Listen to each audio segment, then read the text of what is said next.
the mountains of Sinaloa, Mexico, where the roads are dusty and opportunity is scarce. A boy was born into poverty. His name was Joaquín Guzmán. The world would come to know him by another name, El Chapo, which means Shorty. But there was nothing small about what he would become. Early life. He grew up without luxury, no electricity, no running water, just survival. In Sinaloa, farming wasn't always corn or beans. Sometimes, it was marijuana.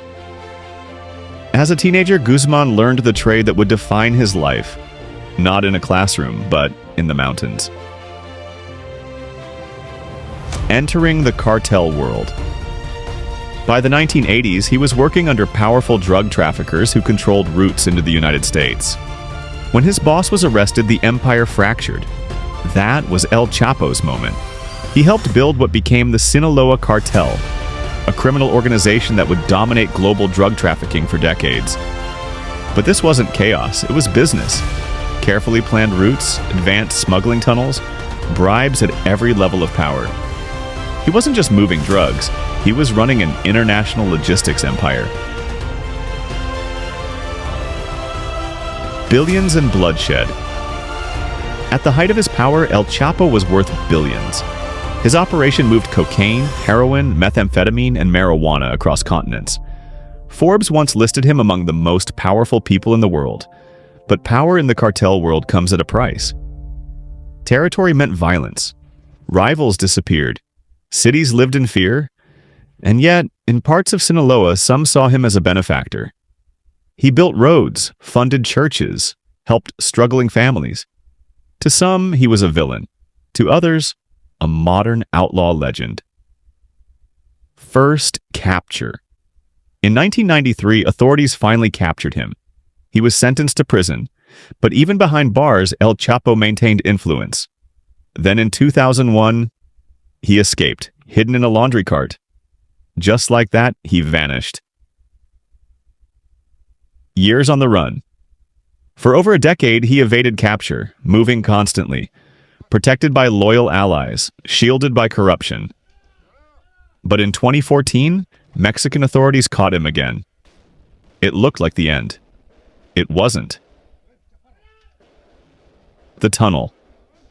In 2015, El Chapo escaped once more, through a mile-long tunnel dug beneath his prison cell, complete with ventilation, lighting, and a motorcycle on rails. It was one of the boldest prison breaks in modern history. The world watched in disbelief.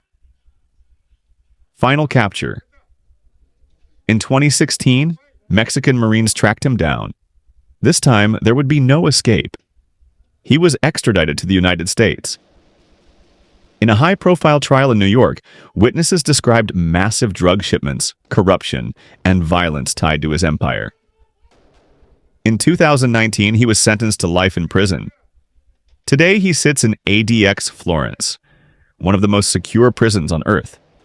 No tunnels, no bribed guards, no second chances. Legacy.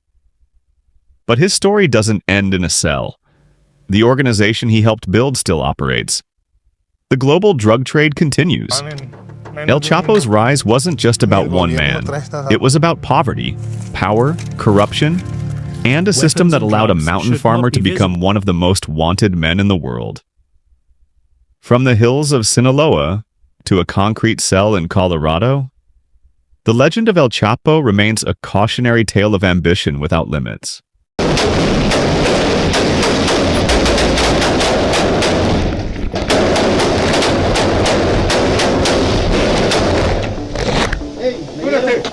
Tenemos un herido. Aguas. Aguas. Vale, vas. Lánzala.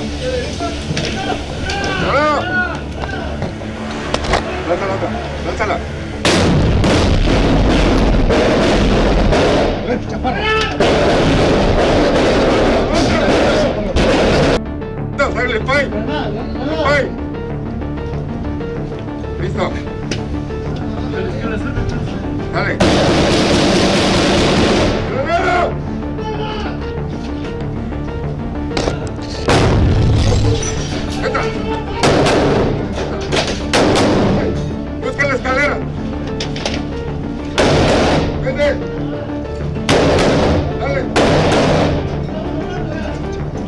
Corren esa puerta.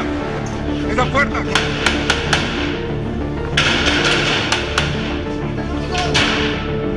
¡Hey! Entren en esa. ¡Apóyalo acá! ¡Éntrale! ¡Éntrale! Germa, si no ves nada, no dispares. Bien, vamos. ¡Arriba! ¡Arriba! ¡Arriba! ¡Suban! ¡Suban! ¡Un buen pay! Ahí. Esa no se afuera.